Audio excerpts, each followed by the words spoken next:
Hello kids, welcome to math session. Today we are doing one exercise from the chapter Algebraic Expressions and Identities. अब ये जो exercise है तो जो आपने अभी 2-3 सेशंस में the things that you have learned, it is a combination of all those things. And देखते हैं when I do this exercise, how much do you remember the things that you have learned in the previous session and how much you are able to apply. हम सीख लेते हैं, आता भी है, लेकिन जब खुद करते हैं कहीं ना कहीं हल्का सा देयर इज अ कंफ्यूजन. होता है या नहीं होता है? होता है. So this is the thing कि अभी हम लोगों ने एग्जाम्पल्स के through we have understood number of terms, number of concepts. Now let us see are we able to apply all our understanding when we are solving these sums. So do you remember all the terms that we have learned? Check करते हैं. अब इसमें identify the terms, they are coefficients for each of the following expressions. terms क्या हैं? सोचिए. इसमें 5xy² minus 3zy. This is one term, this is the other term. ठीक है? Now, they are saying and the coefficients. What are coefficient? Do you remember? The fixed number that we get. हाँ? So, okay. अगर भूल गए, now it is time to recapture. और अगर आता है तो start solving the question with me.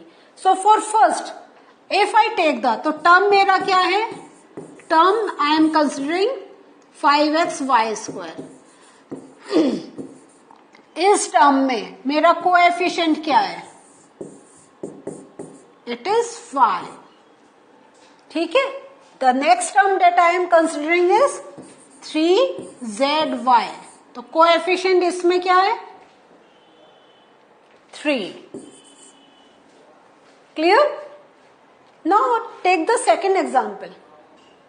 How many terms are there? 3. Very good. 1, 2, 3. Okay. Coefficient. Can anyone tell? This is a tricky part. इसमें जो हम कर रहे हैं तो पहले हम देख रहे हैं टर्म हम ले रहे हैं x/2 और इसका जो कोएफिशिएंट होगा डेट विल बी, आप मालूम है क्या होगा? That will be 1/2. क्योंकि जहां पे देख रहे हैं कोई नंबर नहीं है ना, तो this is 1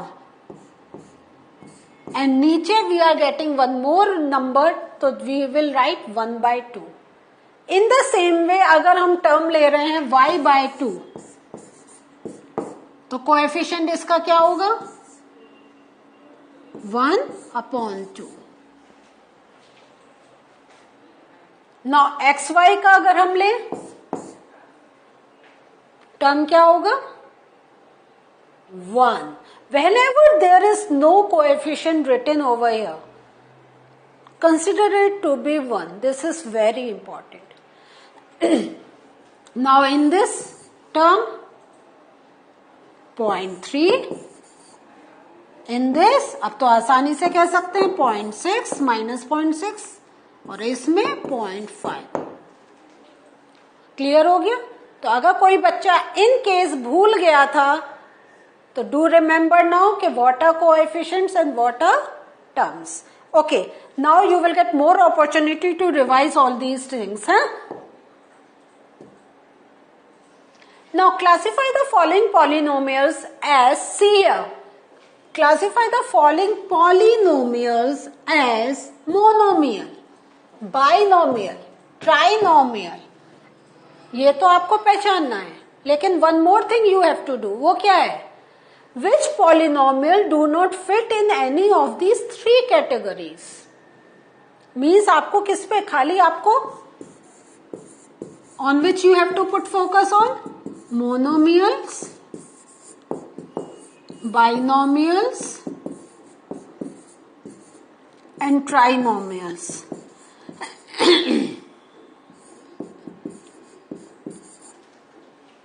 So if I consider x plus y, it will come in which category? binomial. Very good, because there are two variables, two different variables. 1000, one term, monomial. Very good.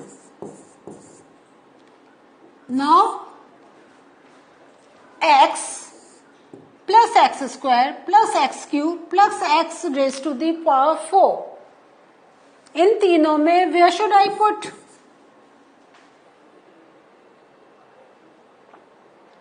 सोच रहे हैं?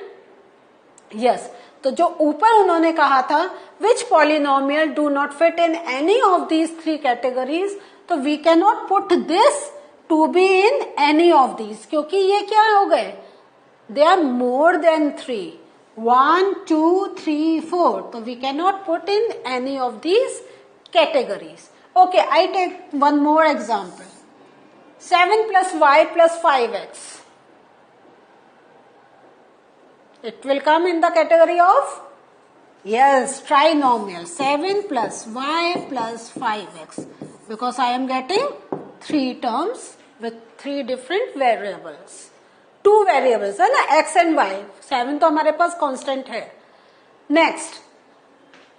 How about 2y minus 3y square? This will come in binomial. हाँ, तो यहाँ पे मैं ऊपर अब लिख दे रही हूँ binomial. अब इसी में अगर I am putting, see here 2y minus 3y square, ये तो यही है, लेकिन 4y cube, this is becoming, yes, trinomial. हाँ, तो in this way now can you put up the things ना. एक हम नीचे का एग्जाम्पल और ले लेते हैं. P square cube plus P Q square, ये मोनोमियल माना जाएगा या binomial? It is binomial because here it is P square, यहां पे it is only P, here it is Q, it is here it is Q square. तो two different terms we are getting, that's why this is known as binomial. Clear? Okay, so अभी इसमें तो बहुत examples हैं, you can do it now on your own, है ना, you can solve it. Coming to the other part, that is addition. Addition we have already learned in the previous session. Let us do some sums based on this. Huh? Do you remember how do we do? First I will write this term a minus b plus ab. Then next I am seeing the comma. This means this is the term and the next one. So b minus c plus bc. So b will come here. Plus b minus c, there is no minus c up there, so I will write here, and there is no bc here, so I will write bc here. Clear? There is one more c. There is c here, so I will write c here, minus a, so I will write minus a here, and ac. So आपको याद है ना, if we are not getting any combination we keep on extending it. ठीक है? So what will be the answer? AC plus BC. Now what about this minus C plus C? Like just consider minus 2 plus 2 क्या होता है? It get cancelled out. ठीक है? Zero value. Now this is plus AB, again minus B plus B, both get cancelled out, 0, and A minus A again cancel out. The final answer what I am getting is AB plus BC plus AC.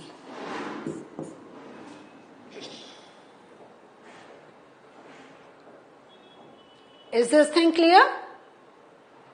समझ में आ गया? Very good. So ये एक सम हमने करा है, दूसरा सम हम और एक let us do. तो for this I just erase this part and I do the second part. For second, 2p square q square minus 3pq plus 4. The other term is plus 5 7pq. pq is here, so I will write 7pq here. p square q square, तो -3p square q square. So here I have got lot of like terms, है ना, सारा एक दूसरे के साथ match हो रहा है. तो अब सिंपल एडिशन हमारा होगा. This will become +9. Now +7 -3 will be +4pq. And 2 minus 3 means -1. We can write 1 or we just write -p square q square. तो एक्चुअल जो हम आंसर लिखेंगे वो होगा -p square q square plus 4pq plus 9. This is the final answer for this question. Clear हो गया? इस way में we are doing the addition. और ये अब आप नेक्स्ट आपके सामने सम में इजिली यू कैन डू. हाँ, now moving to the other question that is of subtraction. Do you remember कैसे हम सब्ट्रैक्शन करते हैं? याद है ना आपको? Okay, let us do one question. तो first what are we going to do? We are going to read the question. You have to subtract this from this. This means I will write this term first. So 12a minus 9ab plus 5b minus 3. Now I will look for the like terms. So this is 4a minus 7ab plus 3b plus 12. ठीक है? Can I start doing the subtraction now? नहीं, क्यों? Yes, we have to change the signs. तो this will become minus, this will plus, this minus and this minus. So do remember, this is very important. तो -12 -3 will become -15 plus 5 -3 will be plus 2b minus 9 plus 7 will be minus 2ab.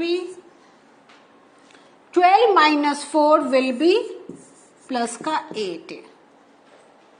तो see here, अगर आपने in case ये step अगर आपने miss कर दिया, can you get the right answer? No. है या नहीं है? है ना? Yes, very good. तो in this way we have done the subtraction. तो can you do the second part now? आराम से कर सकते हैं. First you are going to write this. Okay, आपके लिए हम लिख के दिखा देते हैं. 5xy minus 2yz minus 2zx plus 10xyz. और फिर आप यहां पे ये आ जाएगा 3xy plus 5yz minus 7zx.